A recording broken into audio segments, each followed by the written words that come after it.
Well, hello, ladies and gentlemen. Welcome to another edition of the Industry Insider here on the EKN Radio Network. My name is Rob Howden, joined today by a very special guest. Super excited to have Gary Carlton from GFC Karting on the broadcast with us. It's Wednesday, December the 11th. The Supernats are kind of in the rearview mirror now. 2020 is what we're talking about. But Gary Carlton, thank you so much for joining us here on the EKN Radio Network. Oh, thanks to all the EKN listeners for having me. Yeah, it's great to have you here. I'll set this up a little bit because I've been doing this for 25 years now, and it was probably right around when I first started down here in the U.S. With Shifter Card Illustrated magazine. Gary was a young driver coming up through the ranks. I remember watching him in 80cc Junior, but has come on to be really, you probably shun this term a little bit, but kind of an American icon in terms of what you've been able to do. A race winner, of course, here running in your career when you were racing the Superkarts USA Promoto Tour, the Stars of Karting, all those events. You're a Supernats winner as well, two-time Supernats winner. But one of the biggest things, Gary, is the fact that so many drivers have wanted to do this, but you actually went to Europe. You lived the dream. You became a factory driver. You were paid to race. Obviously, a pretty cool time in your life. We're not going to go too deep into that with this particular podcast because you and I are going to do a Book It podcast pretty soon. But you must look back to a certain extent and say, man, what a journey this has been. Yeah, I mean, like you said before, I could sit here for hours. I mean, I was actually just the other day just thinking about it, like how many chapters and different experiences I've had in my life. It's been an incredible journey, but now the driving is over, and now we're looking on different avenues of chassis and teams and I don't know, overwhelming amounts of work, I guess it would be best described. Well, we're going to dive into that for sure in this particular episode of the Industry Insider. So you do your deal in Europe, you come back to the United States. Let's briefly talk. What was the genesis of that? What made you say, you know what, I got to go back to the U.S. I'm going to go back here, work for a couple of teams. Let's start with what brought you back to the United States.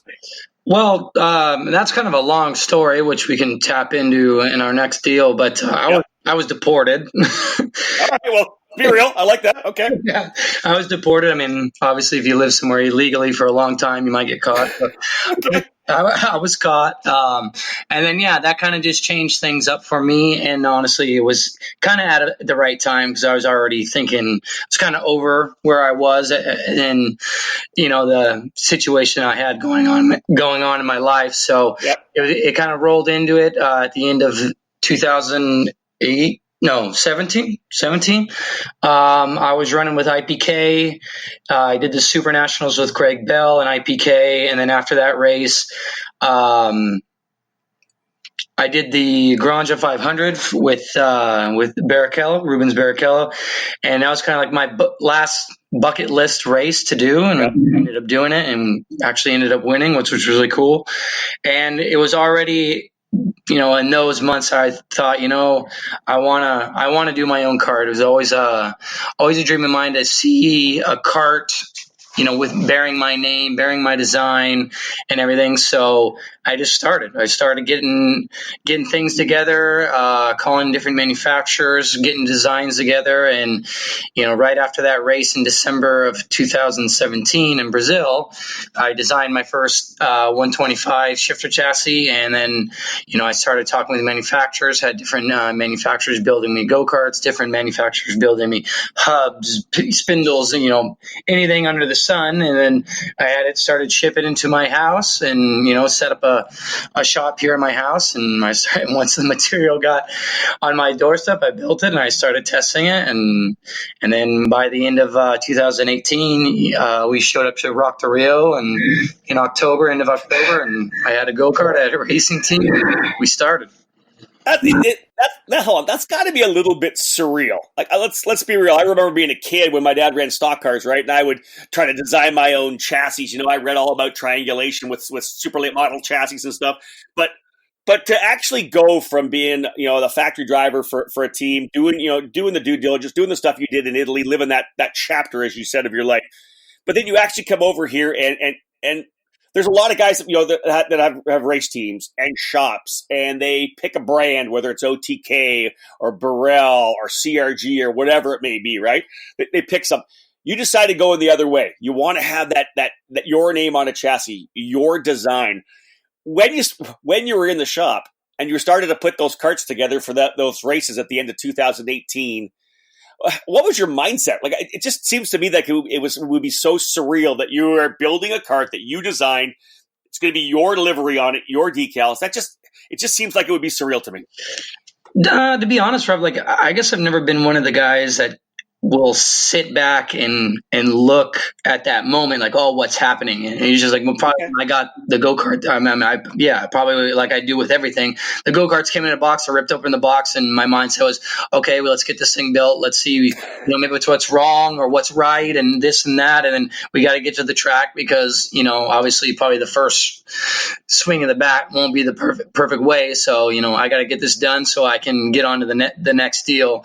And, so I've always been that type of guy. I'm sure, 2 years, 3 years down the road, I'll look back and I'm like, man, that was kind of crazy what I was doing. Yeah. Crazy, but that was cool and stuff. So I mean, honestly, I didn't have time to really sit back and look how things have progressed and what it might mean to me maybe in 10 years. But I've always been like that. I probably haven't even realized what I did in my career, even up to this point, but hopefully there'll be some time later on in life that I can sit back and go, yeah, that was pretty cool. Well, I'll tell you this: when we do end up doing the Book It podcast, we're going to do a deep dive into that. So we're going to be talking about that for sure. Now, okay, so let me look. Obviously, to do this at the level you do it at, and there are other guys like Mike Rawlson and guys like this who just absolutely live the sport, right? You guys are testing all the time. I think I saw something on social media where you've been working every day for 3 months because you're that committed to the program. Before we do that in the Book It podcast, can you go back in your life? Where did this particular character trait of just being able to go all in? Where did that happen? Was it, obviously you had a fantastic father figure. Was it your dad? Was it Fausto Vitello a bit when you were Factory Track Magic? We'll talk about that story later, but where did that come from? Where do you think the motivation to be able to go all in came from for you? Oh, it always comes from within. And the greatest motivation for anyone has to become not from somebody else pushing you or guiding you. It has to come from within. And I mean, I was just actually thinking about it the other day when someone said like, oh, like how'd you get into go-karting or when did you get serious? I think probably the same question as you just did. And I vividly remember when I was in cadet, and I was running for EMIC Enterprise, which was out of Sacramento, which wasn't far from where we lived. I think, probably 30, 40 minutes or something like that at the time. And, on my summer breaks from school, I remember going to EMIC and working in the factory. My dad would drop me off, before he went to work, and I'd stay there all day. And it was just doing like stupid little jobs. Like I remember at, EMIC didn't used to run set screws on their axle bearings. They'd use like these collars. So they set me up with a little air gun, and I would take all the set screws out of the axle bearings and do, stupid little jobs like that. Cause, I was 10 years old, and I'd get paid in t-shirts and hats and things like that. And I just remember, being around those guys, in the engine shop, because they had the engine shop there with Vince Paleo and Buck and all those guys. And I think Josh Garwood was working in the factory building go-karts at that time. And, Les Hand, Joey Hand, and all those guys. Like, that was my world. That's what I wanted to be even at 9, 10 years old. So, I don't know. I've lived a life of go-karts. There's never been anything else. And at least for right now, I don't see anything different in the future. I think the future, you've got one coming. It's obviously what you're doing now is amazing. Let's talk a little bit about the GFC program. Obviously, that's kind of been a moniker you've had for the last number of years. Obviously, the F is one of the things that makes us laugh about the whole thing. It's your branding, man. You've been GFC for the longest time. Let's talk about that, though. It's now a thing. Regardless of what it stands for, it is now your brand. Before we go to the first commercial break here, I want to talk about who, like the whole GFC branding itself with the signature. Who helped you put together that branding? Because that's part of this sport so much, right? You have to have your own look, your own brand. Who helped put that together for you? The whole GFC branding. Well, it was kind of all my idea, and it Nice. kind of stemmed off of I've always liked the Wynn Hotel. Yep. How it's written, and I've always liked cursive, and I don't know if everyone knows, but like the Wynn Hotel has the Wynn and then the period, and I always thought that's really cool. It's GFC period. That's nothing more, nothing less, and so yeah, I came up with the brand or the logo, and I had someone else. Obviously I'm not very computer savvy when it comes to design, so had someone do it up for me, and then we came up with the slogan "Live Your Passion," which actually I wanted something to do with passion, and my mom's the one who came up with it, wanting to live your passion, and so we can help, or we can. Thanks, Shelley Carlton, for that. She's the one who came up with that. So we very family-oriented branding there. And, then the black and white carts, I wanted to do something completely different. I wanted to do, everyone now is neon colors, crazy graphics, this, that, and the other thing. And I thought about just doing a white go-kart or a black go-kart, completely white or completely black. And then I couldn't decide. And then I said, well, if you can't decide, just make it white and black. And then I came up with the idea, what could be an easy way to be able to your cart's seen on track, because obviously go-karts, when they're going 80 to 100 miles an hour, they're really hard to see because they're small. So with a half and half look, it's very easy to see and pick out our drivers, and so that's the whole idea behind it. And I think it turned out really well. One of our drivers actually, Warong Kamara Cool, is the one who put the idea to paper, so to speak, and he did the design and the graphics on the computer. And nice. So yeah, it's really cool how we were able to use everyone. We just didn't go out to some random person and have them just do it up for us. We kept it all kind of in house. I like that. You mentioned the word family, and that seems what you've got your core family, but you've also got your drivers as a family, which I think is awesome as well. Folks, we are into the Industry Insider. A great guest with me here today on the ECAN Radio Network, Gary Carlton. Stay with us, folks. After this break, we're going to start talking about Gary's team, what they were able to do in 2019, the first really end of 18 and 2019. This team's just getting started. Lots more to come. But after this break, we're going to talk about how things went this past season. As a world leader in personal racing safety products, with a sales and service staff and dealer network unmatched in motorsports, Simpson Performance Products is now the official North American distributor for Stilo helmets. In addition to their wildly popular auto racing helmets, Stilo is extremely excited to have made their move into the karting community with a pair of stellar options.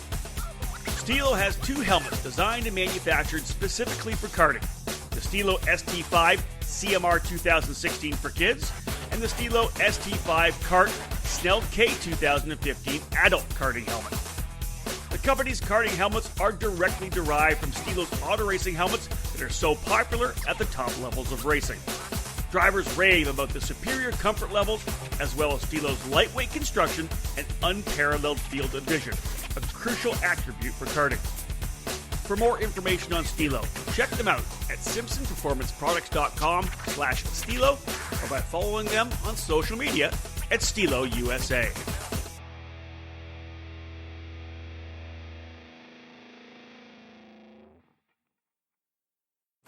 For over a century, Briggs & Stratton has had a commitment and passion for racing. It's a DNA found in every engine we build today. So whether you kart race, Baja, race quarter midgets, or believe that dirt and snow are just God's way of adding to the challenge, the dedicated spirit of every Briggs & Stratton employee stands at the fence waiting for the green flag to drop. Briggs & Stratton Racing.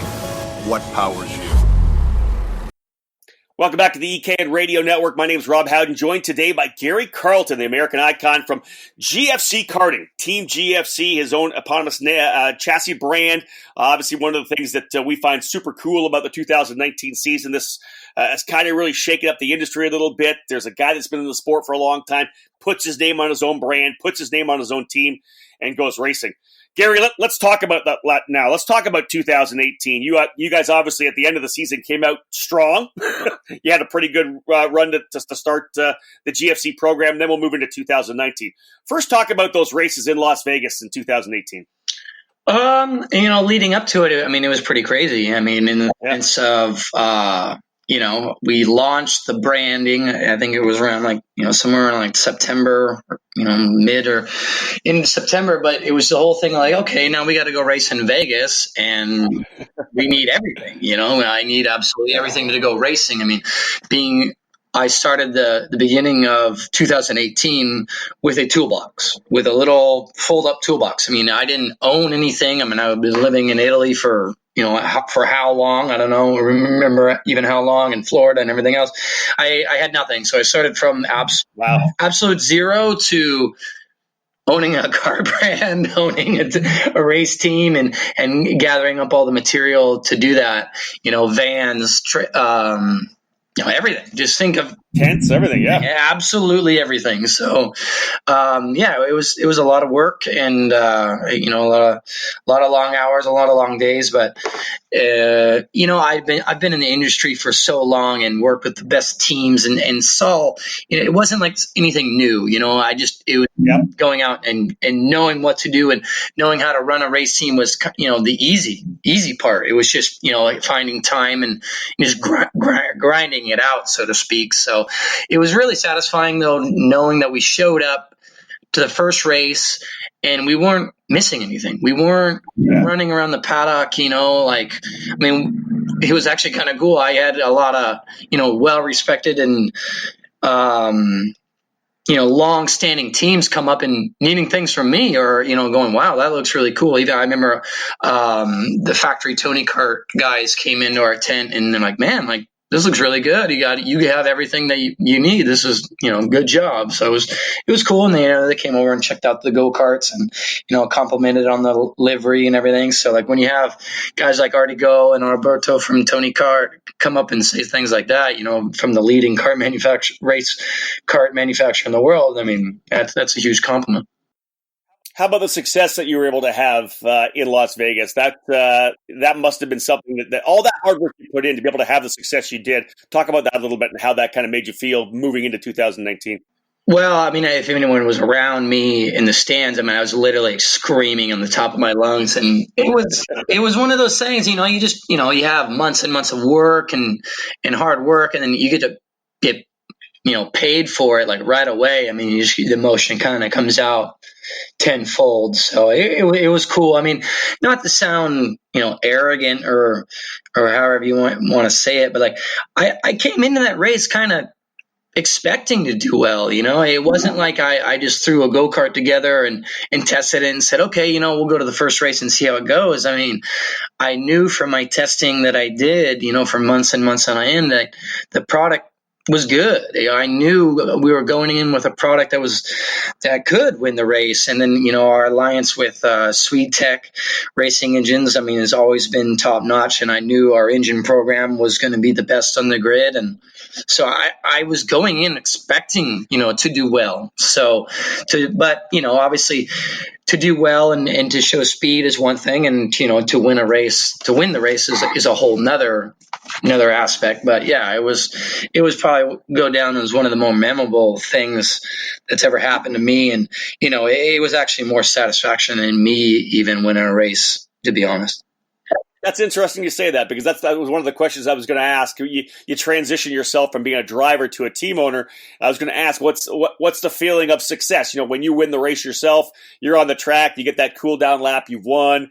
But when you win and you put all that work into every other component other than the driving. Now, granted, you're going to do a lot of coaching. We'll talk more about that too. That's what you kind of bring to the table. But was it a better feeling? You just mentioned it. How was it different? Was it a man? I just feel so satisfied from all the hard work I put in. Well, I think it's more of a thing when you're driving. You're controlling 80% of what happens when you're the driver. Yeah. There's obviously engine tuners that help you, the chassis development and everything. But in go-karting, 80% of the driver makes the difference. So when you win, it's very satisfying, that you did your job, so to speak. But I think when you're a team owner, it's completely different because you have control of so little in the end, but you have control of so much, if that makes sense. I mean, you have to bring all the tools to the table and prepare your driver so he can do, the best that he can. And so I guess there's almost more. Like I know as a driver, it was much more simple. You had, I think, a lot of pressure on yourself. You put a lot of pressure on yourself, but it was more simple. You just had to worry about yourself.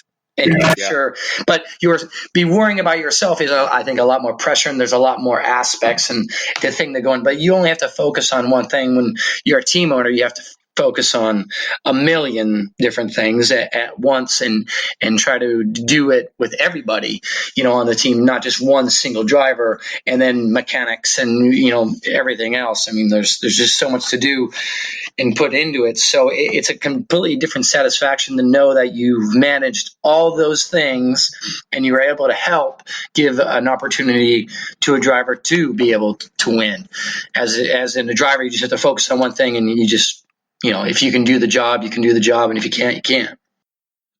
So you get that victory, obviously huge for you, huge for the brand, huge for everybody involved. Did that put more pressure? Did it take pressure off because you got the victory? Did it put more pressure on because you said to yourself, well, I got to keep this going. In 2019, we got to win races because we know we can.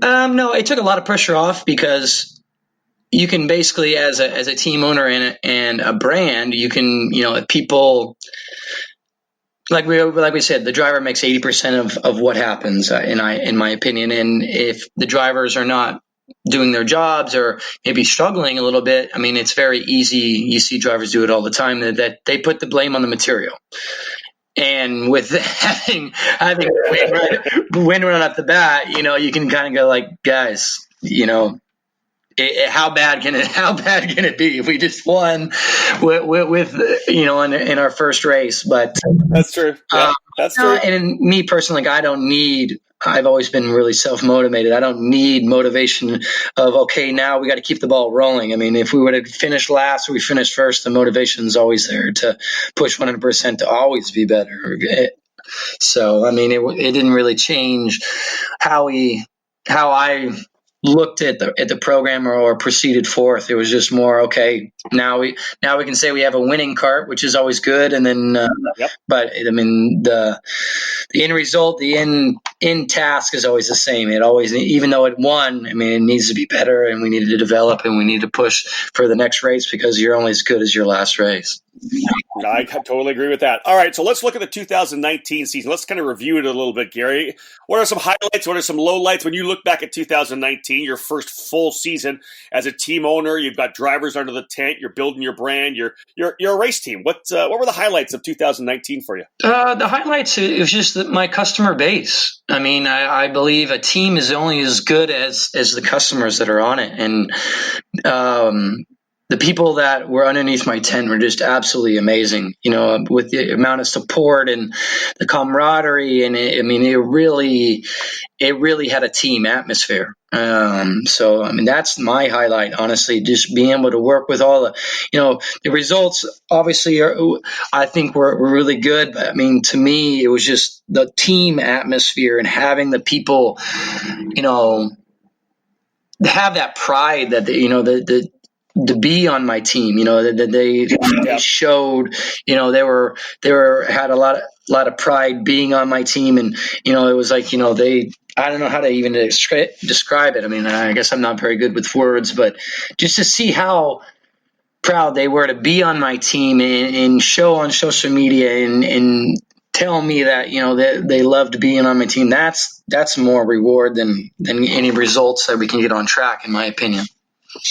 I can understand that. I can understand a lot. I'll tell you this from my side. Obviously, when people tell me, and David and I, what they love about e-karting news and the fact that that they love listening to the podcast or whatever it is, it's great to have people believe in what you're doing, and that's what you're dealing with, right? Because I'm a firm believer that culture is top down. In other words, the leader of the program, the team, the business, whatever it may be, they set the culture. If they're hard workers, if they don't quit, they keep working, they keep digging. Everybody below them is going to see that, right? A leader leads. So I congratulate you on that, and I think that is something that you should be proud of because you put together an amazing program. Now, here's what I want to ask too. You have a team. But you also have a brand. And one of the cool things that you have to do, and you've done it already, you're starting to make it happen, is to start to build that dealer network. Because if GFC is going to be successful and you're going to sell 100 to 200 chassis, whatever it may be, you got to have some dealers. And you've got a couple dealers right now, which is great. You've got Rivera Racing in the East. You just signed up Full Throttle Karting in SoCal. I got to think that's a pretty cool little momentous move for you, too, to have somebody actually believing in your program who's not a part of your team, right? They're an extension, they're a dealer somewhere. That's big for you. And congrats on that, too. But talk about signing up Rivera. Talk about signing up Full Throttle Karting as dealers. Yeah, no, it was great. And we got to not forget Ruthless Karting over right. in Phoenix, Arizona. I mean, yeah, and all three guys are just, I mean, you can't find a person in the paddock that will talk badly about those three. Mike Rivera over in the East Coast, I mean, he's like the guy in the East Coast everyone loves, and he's been pushing extremely hard. And he actually approached me because, it wasn't any secret in 2018 that what I was doing. A lot of people knew that I was doing something, and he approached me, before we even launched the program. He's like, I want in. I want to be a part of it. And so, I mean, that was really cool. I mean, he hadn't even seen the go-karts before then. And just to know that he trusted my abilities and wanted to be a part of the program before it even, was officially announced was super cool. And, being Mike was the very first one, and how well he's been doing with his team and gaining customers and promoting, the GFC product on the East Coast has just been astounding, to be honest. I mean, I couldn't ask for a better person. He's not the guy who's, going out and selling hundreds of go-karts a year and everything else. But I mean, I prefer having someone like Mike there that all of his customers look up to. All of his customers want to continue to follow him year after year. And I think eventually he will build up to where he's selling more product and servicing more customers, because just the person he is. I mean, it's all, like you said, it all stems from the leader, and he's leader oriented, he's customer oriented, and he services his people the best way possible. And if you continue to do that, he'll have great success. And then obviously with Ryan Ruth over at Ruthless, I mean, he's got a great group of master drivers that he was looking to, get some shifter carts for last year. And, I feel grateful that he looked in my program, and I think a lot had to do, with one of my customers and official drivers, Cole Bailey, kind of pushing him and having him being, the superstar there in the shifter cart world of Arizona, him pushing them to go on the GFC product. So that was really, really cool to get that program started and have GFC in there in the Arizona. And then now with Andy, I mean, Andy's the legend of the sport. He's a great guy. He's been in it forever, and for him to take on my brand, and it's been really, really humbling, to have three great people approach me and have the trust in me to deliver products that against these bigger brands. It's really cool that they feel that I can do the job. So, I mean, it's been awesome. And I can't wait for, to build with these three guys and hopefully, get more dealers. And as, the dealers grow and everything else, it helps obviously develop the product too, because they might be put in situations that maybe I don't see, in different categories or different tracks or different series or different tires, where I can help develop my product where it can be more generalized, better for everyone around, and not just maybe for the things that my race team see on a constant basis. Yeah, that's a very, very good point. Obviously, having more points of contact depending on where you're racing, that's a fantastic point. Now, I want to touch on one thing about 2019, and I know it was kind of late in 2019, but this really has kind of connected your entire career. Let's talk about the Track Magic program a little bit, because hearing that it was kind of coming about, and I got Rob, we got some secret stuff for you. We can't tell anybody yet. I talked to Jason Lapointe a little bit about it.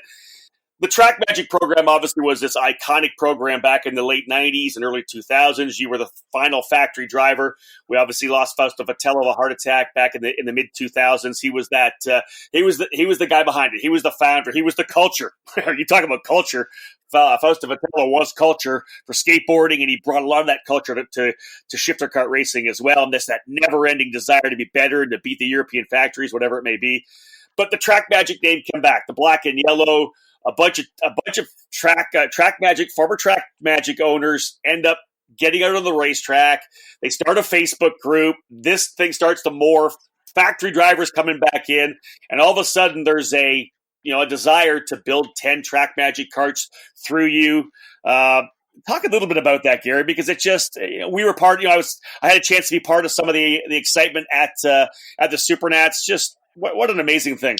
Yeah, no, it's really cool to bring back the brand and see how many people it kind of brought, the memories back, and how many people came up to me, in Vegas, saying how cool it was, and how, it brought a lot of emotion, a lot of memories, and it was just like, I think, a good time to do it, and a good thing for karting to kind of remind us all, where we came from. I mean, obviously, probably at least 70% of the people on the grid in the Supernaturals probably didn't even know what Magic was, That's true. But for those 30% and all those people that are kind of ingrained and cemented in the industry, they all thought it was really cool. So how it came about, that's a good question. I mean, I can't even really remember. Maybe Jason Point remembers exactly how it came about, but I just remember me getting on the phone with Jason and him throwing ideas, and maybe like a Track Magic scholarship, and we can put some Track Magic scholarship stickers on a go-kart. And I was like, dude, like, and he said, then I think how it all kind of started. He's like, I mean, maybe I can get one of your karts. I'm like, well, dude, if we're gonna put Track Magic stickers on a go-kart, why don't we just make a Track Magic go-kart? He's like, what do you mean? Like, well, I mean, make one and kind of see how it goes. I bet you if you do a Track Magic kart modern, in this modern era, we do it right. Let me take the reins and kind of, design the kart and help design the livery and everything. And then you just tell me what you want to do after that. So we got the Track Magic in here. I mean, we had it actually quite early. I mean, it was almost mid-season. The thing was here in the shop, and we just kind of waited. It was done. I had put the TM on it and had it completely built, and it was done for months, to be honest, before we kind of the unveiling, because it was kind of like one of those things like, let's build it and then just see. So we built it, and then, I sent pictures to Jason, and it was just like, oh my God, like, we have to do something. This is too cool. And then it just kind of, evolved from there. And, once we unveiled it, at the Davis Track Magic event, I can't remember what month it was now, but, the reaction and from it was, kind of astonishing from all the Track Magic supporters. And then,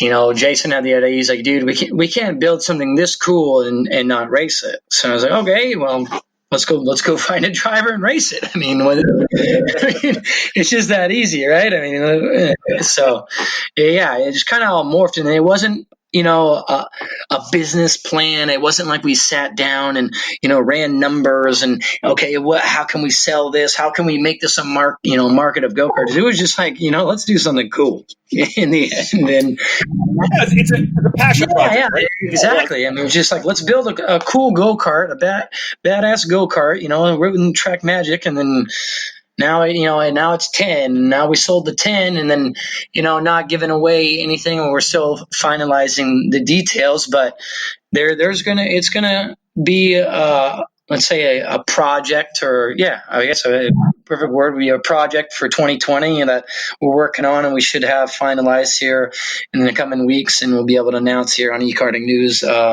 those plans. That's amazing stuff. All right, folks, listen, we got one more commercial break. We're going to come back and talk to Gary Carlton again about 2020. They've got a lot of plans. They're expanding their program.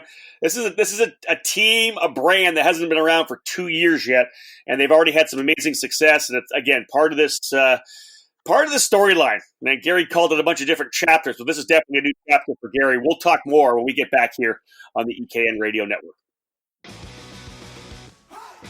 Top-level production with a focus on a single form of motorsport, karting. This is MG Tires. MG Tires USA, underneath the Vantage Karting Group banner, is the official distributor of the MG Tires brand for the United States. MG Tires are used as the official spec tire in the United States Pro Kart Series, the Route 66 Sprint Series, the Sunshine State Karting Challenge, and countless clubs across the country. No matter your compound preference, MG Tires USA has you covered. Whether it's the medium HCI Red, the soft FC Yellow, or the super soft Green YZ, MG Tires USA has your winning set of rubber in stock. For more info about MG Tires USA and its extensive list of dealers near you, check out their website at mgtiresusa.com. MG Tires, for the drivers.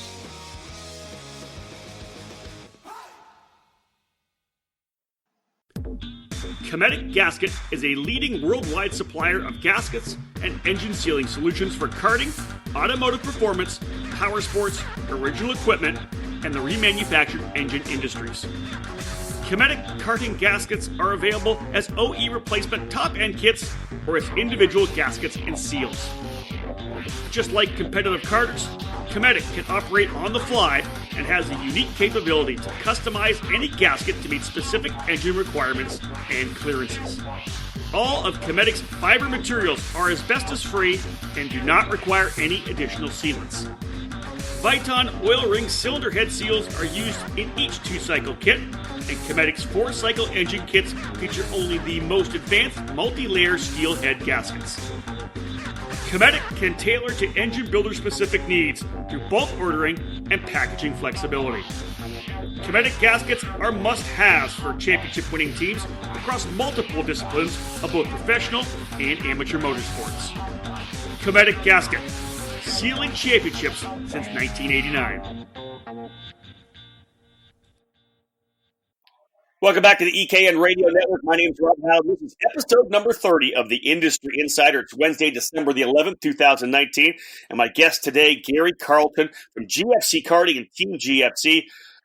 Let's talk team now, Gary. We've talked about the genesis of the idea, you wanting your own brand, what you guys did when you got going at the Rock to Rio back in 2018. Talked about some of your highlights of this past season, your first full year, building a small dealer network now, which will no doubt grow. Let's talk about 2020. I know we had a story on eKarting News talking about what you're going to do. Dude, you guys are ready to go. You guys are going East Coast, you're going West Coast, you're doing the Winter Series, you're doing Sonoma. Talk about what your plans are for 2020. Plans in 2020 is flat out. Basically, we're trying to obviously, you have to. The people, in my opinion, the people have to see the product up front. They have to see it with their own eyes on the track, and we haven't had much. Well, we haven't had any presence really in Southeast. So I think the perfect way to do it is go to the Florida Winter Tour Rock Series, right? That's obviously that series has always been huge. Florida Winter Tour has always been huge and a staple of American karting. And I think even this year it's going to be even bigger. I mean, last year's numbers were absolutely incredible, and I think they're going to be bigger now this year. So we're going to go there.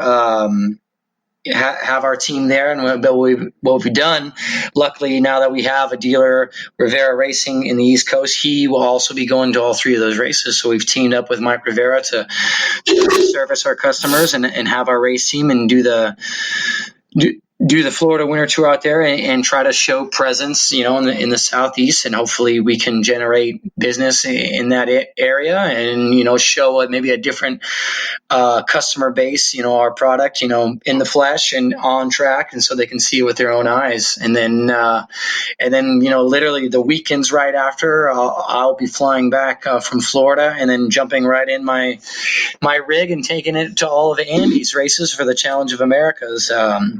I think we said even the press race, and it has to be said again. I mean, you can't miss Andy's races. They're the most professional, the funnest, and I mean, you can't miss Tucson. Tucson is probably one of my favorite tracks in the States. So everyone loves going there. It's a great series. Again, with the Rock engine, so that makes it a little bit easier on my end to just, logistically have everything set up there. And so we're going to be doing that. We supported Andy's series last year, had some great success. All of our customers want to come back because they love the series. So it's great to actually be coming there with new customers and, again, the same customers that we had in 2019.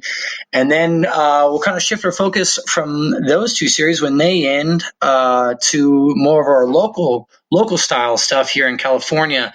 Now that we launched last year or the beginning of this year or end of this year, our cadet program, our RR5 cadet. I'm definitely going to be trying to get younger drivers and more drivers that are basically kind of starting out and don't have a lot of experience, and pushing them to do the KPX series here in NorCal, and then also doing the Pro Kart, going down to SoCal and supporting the SCUSA Pro Kart series. Obviously, the Pro Kart series, if you look at the fields nowadays, it's more junior cadet. The fields are more based on those up and coming drivers. You don't see a lot of the more experienced drivers doing Pro Kart nowadays.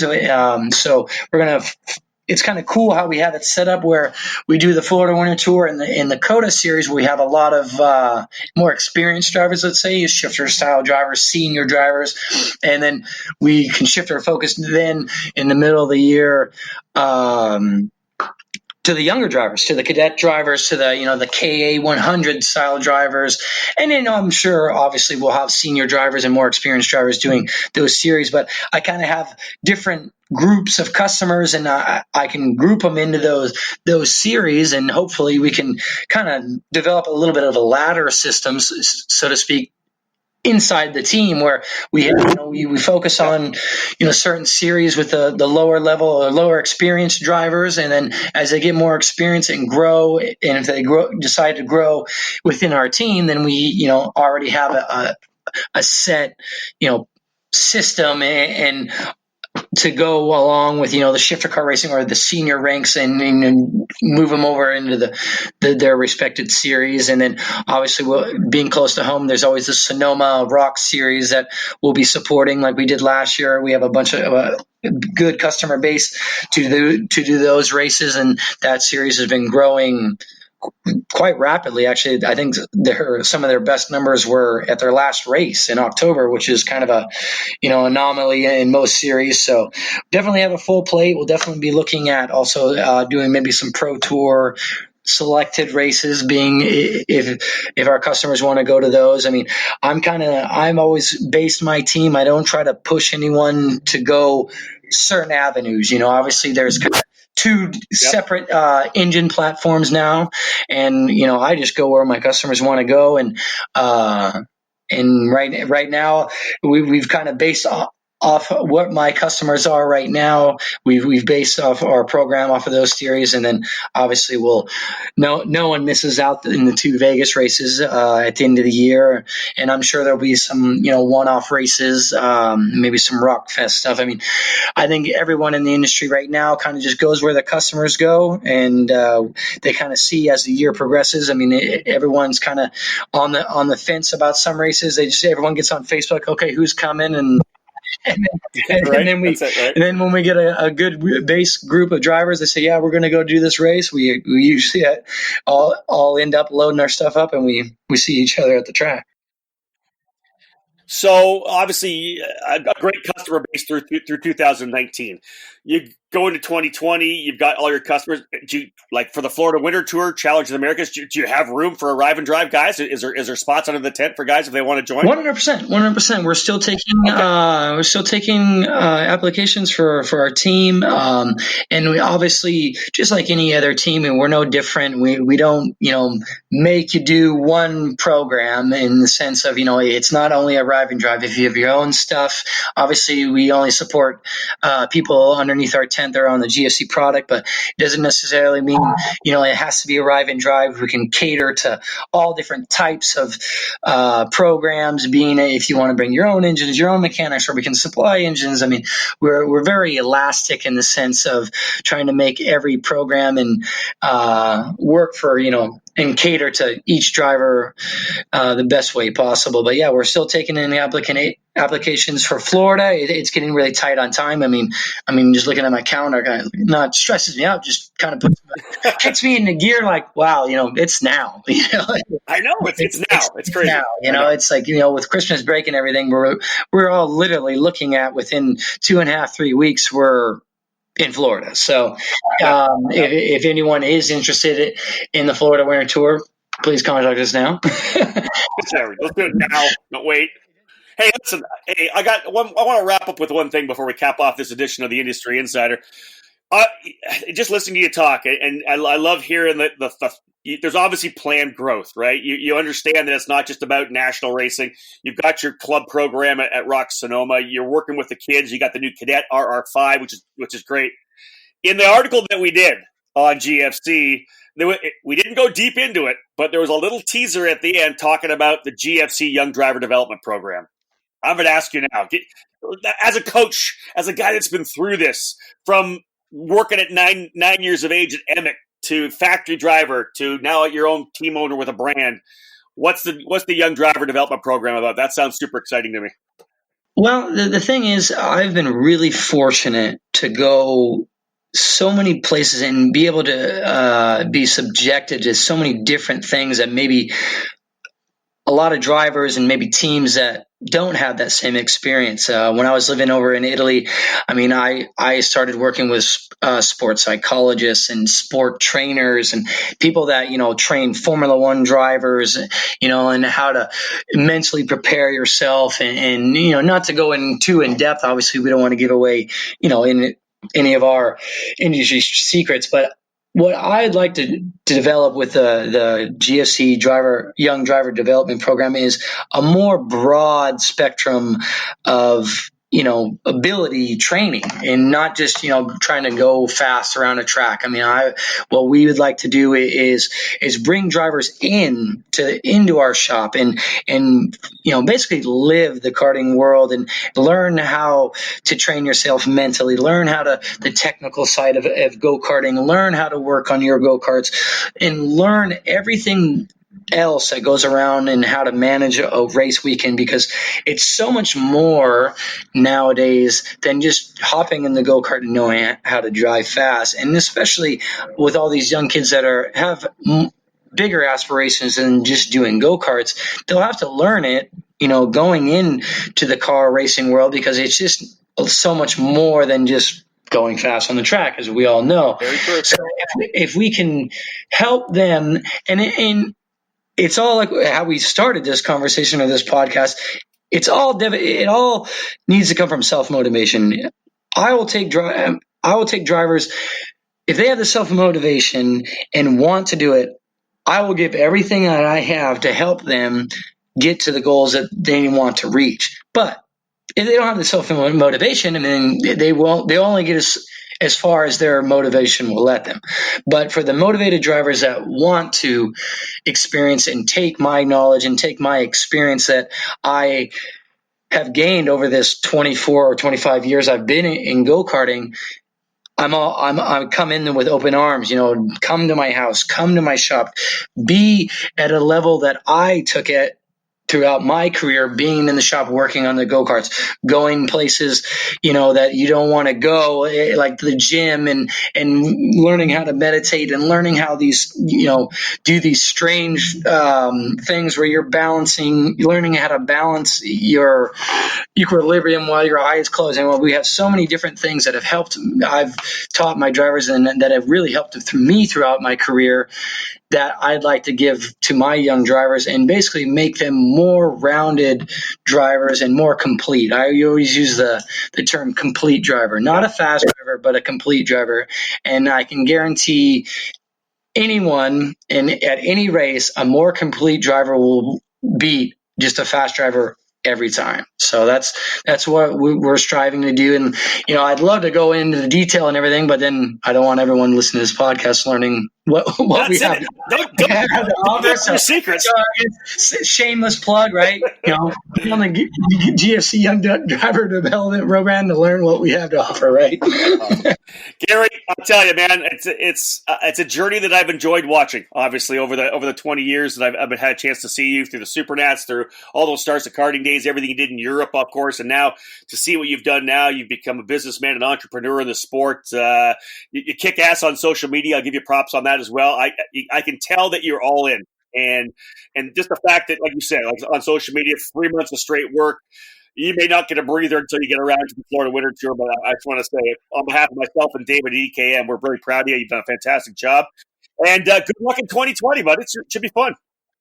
I appreciate the kind words. I mean, as much as it should be, I should be looking at everything as a businessman. I mean, I'm doing this because I like it. Yeah, listen, bottom line, I could be making money somewhere else for sure. No, hey, but that's your line. What's your tagline? Live your passion. Yeah, live your passion. I do it because I like it. I do the business side because you have to, and I guess I'll close it in this. My dad always told me doing something. And, if you do something ordinary, very good, it's ordinary. But if you try to do something extraordinary and fail, it's better always than to try to do something ordinary and succeed. So I think that's kind of the whole reason why I did the GFC branding and doing it this way. I mean, I don't do anything to fail, so I don't accept failure. I hate losing much more than I like winning. So that's where the work ethic comes from, and we do it because we're passionate about it and because we like it. So here we are, and we'll continue doing it the best we can. And I can't wait to see where we are in 5-10 years, and hopefully I'll have time to look back at it and smile and that's it. I mean, just do it for the karting, love of karting, I guess. That's what it's all about, buddy. Live your passion. Congratulations, Gary Carlton. Thank you for joining us here on the EKN Radio Network, folks. An American icon, Gary Carlton from Team GFC Karting. As he said before, still arrive and drive seats available. If you want to jump onto a team it's probably maybe a little bit different because there's just 100% work ethic. Gary's talking about his driver development program. There's a lot of great things going on with Team GFC. Have a look at him on Facebook. Follow him on social media. Go to the website, folks. Gary, thank you so much for joining me again. Thank you, guys, and we'll see everyone in 2020. There you go, folks. 2019 done. Gary Carlton looking forward to 2020, as we all are. Thank you for joining us here on the EKN Radio Network. My name's Rob Howden. Bye for now.